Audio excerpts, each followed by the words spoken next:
I never imagined a single outfit could change the way I saw myself. Honestly, I didn't even mean for it to happen. It started on one of those grey, rainy Saturdays when nothing seemed to go right. I was at my friend Mara's house, helping her clean out her closet. I was supposed to be organizing boxes, tossing old clothes, just doing the usual boring Saturday chores.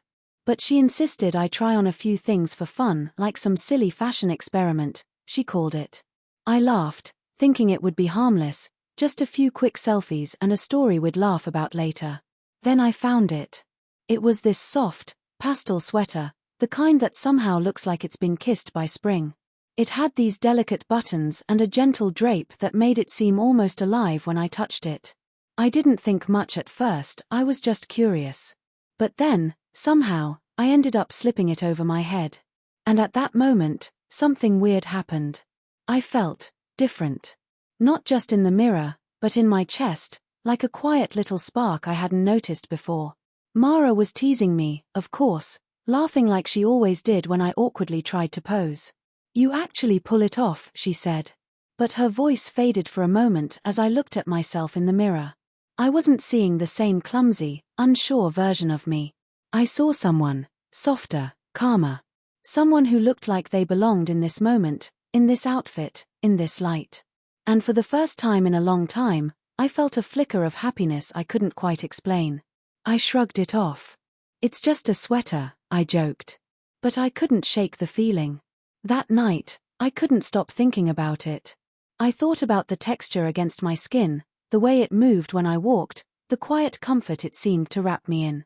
I didn't think it was possible for something so simple to feel so right. The next day, I found myself back at my apartment, staring at my own wardrobe, which suddenly looked grey and lifeless in comparison. I rummaged through my drawers and found a plain white shirt, tried layering it like Mara had done, and stared at myself in the mirror. I laughed nervously at first, it felt ridiculous. But the longer I looked, the more I realized something that scared me. I liked it. I liked seeing myself this way. I liked the reflection staring back at me. I liked the calmness in my chest, the small, steady courage growing inside me. It didn't happen overnight. At first, I hid it. I was careful, sneaking that pastel sweater under my jacket when I went out, keeping my hood up, avoiding anyone who might notice. The fear of judgment was real. I'd been that kid who wore the wrong thing once and got teased until I wished the earth would swallow me whole. But this wasn't about anyone else anymore. I couldn't explain it, but the clothes weren't just fabric, they were permission. Permission to feel, permission to exist as I wanted, permission to breathe in my own skin. The real turning point came when my little sister, Lily, saw me. I thought I'd have to dodge her eyes or hide, but she didn't laugh. She just tilted her head and said, "You look happy." And it was true. I did feel happy. It was the first time in years I'd felt the kind of unshakable comfort that wasn't tied to anyone else's approval. I smiled, really smiled, and she smiled back. That simple exchange changed something inside me. It wasn't just the outfit, it was acceptance, mirrored in her eyes.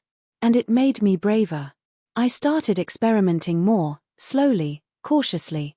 Little accessories, colors I never thought I'd wear, layering pieces, scarves, jackets. Each piece was like a brushstroke, painting a version of myself I'd kept hidden for so long. And every time I put something on, I felt more like me than I had in years. More alive. More present. Of course, there were moments of fear. At work, at first, I panicked at the idea of someone noticing, of someone whispering, of someone judging.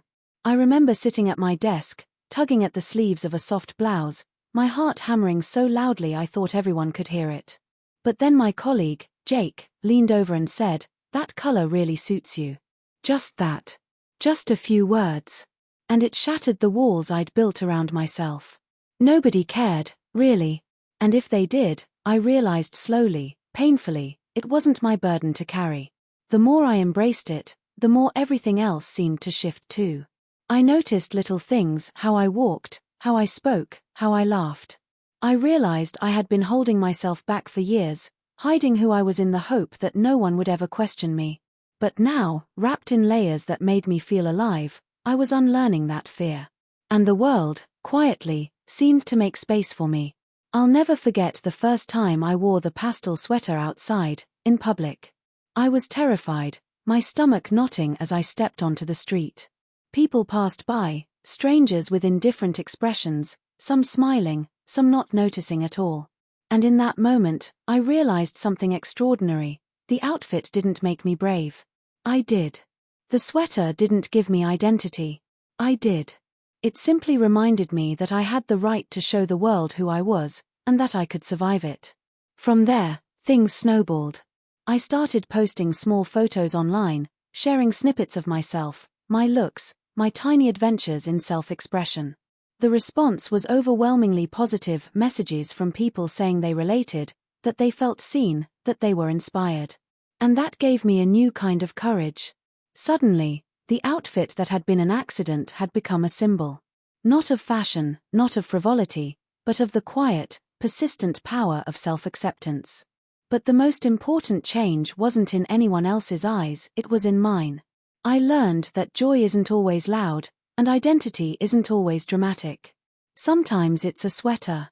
Sometimes it's a scarf. Sometimes it's just permission to breathe without apology. And I discovered something even deeper. That courage isn't the absence of fear, but the decision to keep going despite it. The decision to honor yourself, even when the world doesn't understand.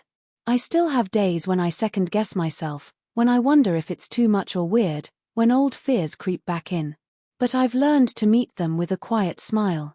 Because that outfit, the one I found by accident on a boring, rainy Saturday, taught me a truth I'll never forget. Happiness isn't something you find. It's something you allow yourself to wear. And when you do, it can change everything. Now, when I look at my closet, I don't just see clothes. I see courage. I see love. I see possibility. I see the reflection of someone who was once afraid, who once hid, who once thought their own joy was too fragile to survive the world. And I see someone who is still learning, still growing, still discovering the extraordinary in the ordinary. That sweater is still my favorite. But it's not just a sweater anymore. It's the beginning of a story I get to write every single day, a story about who I am, who I want to be, and the quiet, beautiful freedom that comes from finally letting yourself be seen. And honestly, I can't imagine ever going back. It wasn't until months later that I truly understood the gravity of what had started with that one accidental outfit.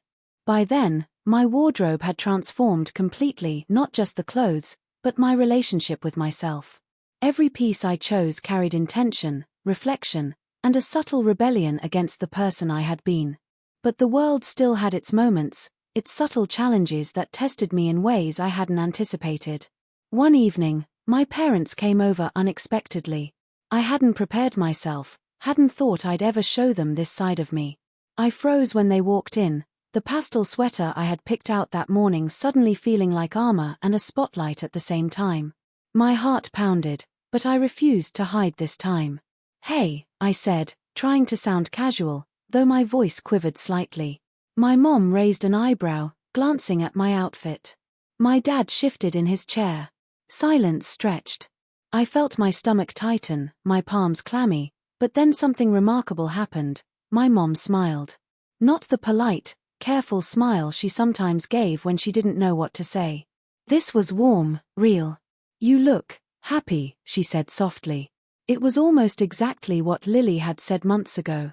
And suddenly, the fear, the shame, the hesitation, they all melted.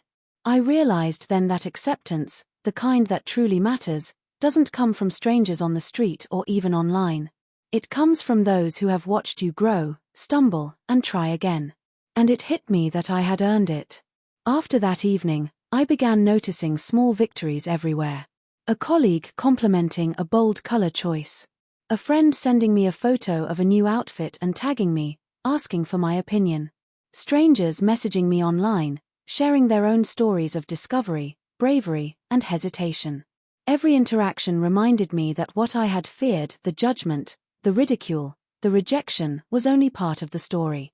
The other part, the larger part, was connection, empathy, and resonance. And yet, the true challenge was internal. I had moments, often at night, when the mirror reflected doubt. "Is this really you?"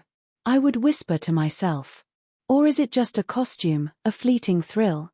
Those nights were quiet, dark, and full of self-questioning. But slowly, I learned to listen not just to my fear, but to the small, steady voice beneath it. The one that said, "This is real. You're allowed to feel this way. You're allowed to exist like this." That voice became louder over time, guiding me through moments of uncertainty. It pushed me to explore not just clothes, but art, music, and even new ways of connecting with people. I started keeping a journal again, something I hadn't done in years, writing down my thoughts, my fears, my small triumphs. And it became clear, the transformation wasn't just about outfits or appearances. It was about living authentically, embracing vulnerability, and allowing myself to be seen even when it was terrifying. The turning point, I realized, came in the smallest moments. Like the day I walked through the park wearing a vibrant scarf and a jacket that shimmered under the sunlight. A little girl stopped me and pointed at my clothes. "I like your colors," she said brightly. Her mother smiled and thanked me, but her words struck deeper than I expected. I hadn't thought about it before, but maybe what I wore could inspire someone else to explore themselves, to feel permission to express joy, to feel safe in their own skin. That's when I truly understood the accidental magic of that first outfit. It had opened a door not to attention or validation, but to courage. It had reminded me that identity isn't something fixed or defined by anyone else. It's fluid, personal, and deeply human. And above all, it's sacred. Now, months later, I don't just see my clothes as garments. I see them as milestones. Each outfit tells a story of a fear I faced, a boundary I crossed, or a truth I embraced. That pastel sweater is still in my closet, folded neatly, a silent reminder of the spark that started it all. But it's no longer just a sweater. It's my history, my courage, my declaration to the world that I will live authentically, without apology. I think back often to that rainy Saturday and smile. I laugh at how naive I was, how little I understood the weight a single piece of fabric could carry. But now I know, it's not about the clothes. It's about the choices we make, the fears we confront, and the love we allow ourselves to receive. That accidental outfit became my everything not because of what it looked like, but because of what it taught me.